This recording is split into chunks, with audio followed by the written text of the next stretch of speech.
চারটা করে মৌলবী না থাকলে জিন্দগিতেও পারতো না। এই সাধারণ মানুষদেরকে মিসগাইড করে এরা, ব্রেন ওয়াশ করে এরা কয়েকজন নিজেদের ঈমান যদি বিক্রি না করতো তাহলে কিছুতে এই জাতিকে বোঝানো এত জটিল হতো না। এজন্য দেখবেন কাফেরকে দাওয়াত দিয়ে মুসলমান বানাতে পারেন, বেদাতির দাওয়াত দিতে দিতে দিতে দিতে দিতে আপনি শেষ। কিন্তু ও দেখবেন একই কথা, বিচার যাই হোক তালগাছ আমার। সারা রাত কেচ্ছা শোনাবেন, সকালে বলবে জুলাইখাকে ছেলে না মেয়ে। নাউজুবিল্লাহ, মানে এইরকম মেন্টালিটি হয়ে গেছে বেদাতিদের। তাহলে সুতরাং নেয়ামত পেলে সেই নেয়ামতের শুকরিয়া আদায় করা দরকার নাকি দরকার না? তো 3টা আয়াত সূরা কাউসারের 2টো আয়াতের আলোকে 2টো বার্তা দিলাম, শেষটা আর দিব না, আপনাদের ধৈর্য ফুরিয়ে এসেছে। তো সুতরাং না দিতে পারলে তো আমারও সুবিধা, আমারও সময় কিছু বাঁচলো। কষ্ট করে জোর করে খাওয়া তো লাভ নাই, যখন আবার ক্ষুধা লাগবে আবার খাবেন ইনশাআল্লাহ। তো এই 2টা বার্তা আমি মৌলিকভাবে দিলাম। ইন্না আতাইনাকাল কাউসার এর আলোকে একটা বার্তা, ফাসাল্লি লিরাব্বিকা ওয়ানহার এর আলোকে দ্বিতীয় বার্তা। তো মোটামুটি 1 ঘন্টার মতো মানে আলোচনা হলো। 2টা বার্তা যা দিয়েছি ইনশাআল্লাহ হক আদায় হয়েছে। একবার শেষ করার পর কি আবার শুরু করবো? আমি 2 ঘন্টা বয়ান করতে পারি, আমার সমস্যা নেই, এবং প্রতিদিন তো 3-4 ঘন্টা ওয়াজ করি। কিন্তু বাকিটা পরিবেশের উপর নির্ভরশীল। যতক্ষণ আমি বুঝি যে না মানুষের আগ্রহ সর্বোচ্চ আছে, অতক্ষণ আমার বলা লাগে না, বলি। আর একবার থামানোর পর আমার যদি 100 বার বলে না যে হুজুর আরেকটু করেন, 5 মিনিট করেন, 10 মিনিট করেন, আমি করবো না, কারণ আমি তো কোনো চুক্তিবদ্ধ না। বুঝেন না, যে 1.5 ঘন্টার চুক্তিতে আবদ্ধ, হুজুর 2.5 লাখ দিব, 10 লাখ দিব, হুজুর 50,000 দিব, কোনো চুক্তি আছে নাকি আমার সাথে? এমনকি মাহফিলে পোস্টারেও তো আমার নাম নেই, দেখেন নাই? মানুষ 1 বছর আগ থেকে ডেট পায় না, আপনার 1 দিন আগে পেয়ে গেছেন, আলহামদুলিল্লাহ, আল্লাহ তাআলা যে কোনো ভাবে হোক ইন্তজাম করে দিয়েছেন।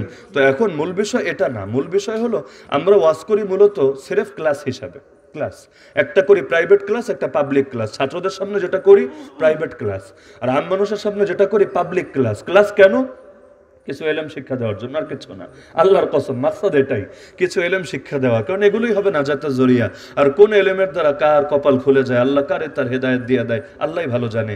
তো যদি সারা জীবন বসে এরকম কিছু ছাত্র গড়ে যেতে পারি, কিয়ামতের দিন এটাই গর্ব হবে। ইমাম বুখারী বলেন, আল্লাহ যদি আমাকে জিজ্ঞাসা করে, বুখারী তুমি কি আমল নিয়ে এসেছো, তুমি কি নিয়ে হাজির হয়েছো আমার সামনে, ইমাম বুখারী বলেন, আমি ইমাম তিরমিজিকে দেখায় বলবো, আল্লাহ আমার এই সাগরেরটাকে এনেছি তোমার জন্য, এই সাগরের এই উসিলা তুমি আমাকে মাফ করো, কারণ আমি ওর পেছনে মেহনত করেছি এবং সে দ্বীনের বিরাট বড় খেদমত আঞ্জাম দিয়েছে। তো আমরাও এই স্বপ্নই দেখি যে এই পাবলিক ক্লাস করেও যদি কিছু মানুষ তৈরি হয়ে যায়, এখান থেকে কেউ যদি জামানার হাসান বসরি হয়ে যায়, কেউ যদি জামানার মোহাম্মদ বিন কাসেম হয়ে যায়, আল্লাহ কাকে কি কবুল করবে আমরা তো জানি না।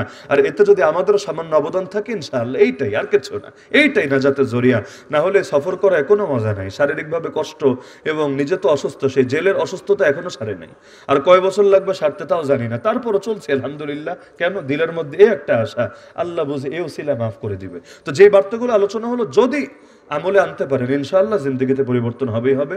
আল্লাহ তাআলা আমাদের সবাইকে তৌফিক দান করুন, আমিন। ওয়া আখিরু দাওয়ানা আলহামদুলিল্লাহি রাব্বিল আলামিন। আসসালামু আলাইকুম ওয়া রাহমাতুল্লাহি ওয়া বারাকাতুহু। সবাই দরুদ শরীফ পাঠ করি।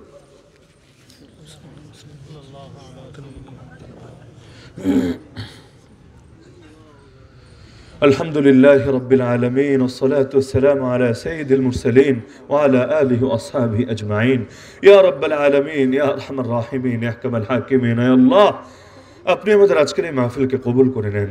আয় আল্লাহ আপনি আমাদের জিন্দেগির तमाम গুনাহ খাতাগুলোকে maaf করে দেন। আয় আল্লাহ আমাদের মা বাবা আপনজন আত্মীয় স্বজন যারা কবরে শুয়ে আছেন, আয় আল্লাহ আমরা জানি না তারা কে কোন অবস্থায় আছেন, তাদের প্রত্যেকের কবরকে জান্নাতের বাগান বানিয়ে দেন। আয় আল্লাহ আমাদের যে মুরব্বিরা এখনো জীবিত আছেন তাদেরকে নেক হায়াত দান করেন। আমাদের মধ্যে যারা অসুস্থ সবাইকে শিফায়ে কামিলা আজল নসিব করেন। যারা ঋণগ্রস্ত সবাইকে ঋণ পরিশোধের তৌফিক দান করেন। যে যে মুসিবতে আটকে আছে আয় আল্লাহ সকলের মুসিবতকে আপনি দূর করেন। প্রত্যেকের পরিবারে সুখ শান্তি দান করেন। আয় আল্লাহ যে ভাইরা প্রবাসে আছে তাদের প্রবাস জীবনকে সুখময় বরকতময় বানিয়ে দেন। আয় আল্লাহ এই মসজিদকে আপনি কবুল করে নেন। মসজিদের যাবতীয় প্রয়োজন গায়বে খাজানা থেকে পূরণ করে দেন। আয় আল্লাহ আপনার বান্দারা সেই সন্ধ্যা থেকে দ্বীনের ইলমের বড় পিপাসা নিয়ে এখানে বসে আছে, এখানে উপস্থিত প্রতিটা বান্দার উপর আপনি রাজি এবং খুশি হয়ে যান। প্রত্যেকের নাম জান্নাতুল ফেরদৌসের লিস্টে অন্তর্ভুক্ত করে নেন।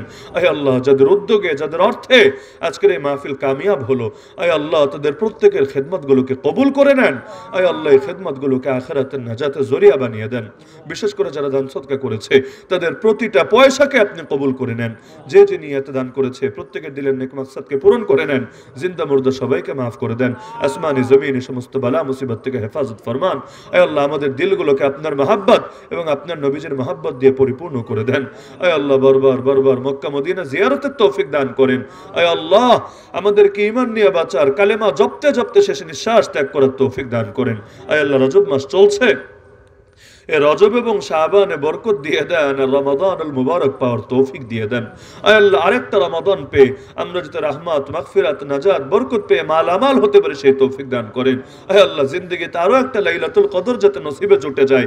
আয় আল্লাহ এই রমাদান পেয়ে সমস্ত গুনাহগুলোকে মাফ করিয়ে যাতে নিষ্পাপ হতে পারি সেই তৌফিক আমাদের সবাইকে আপনি দিয়ে দেন। আয় আল্লাহ আগামীতে আরো বৃহৎ পরিসরে আর সুন্দরভাবে এই কোরআনের মাহফিলের আয়োজন সম্পন্ন করার তৌফিক দান করেন। রব্বানা তাকাব্বাল মিন্না إنك أنت السميع العليم وتب علينا إنك أنت التواب الرحيم وصلى الله تعالى على خير خلقه سيدنا وأولانا ومولانا محمد وعلى أهل بيته وأصحابه أجمعين وارحمنا معهم برحمتك يا أرحم الراحمين.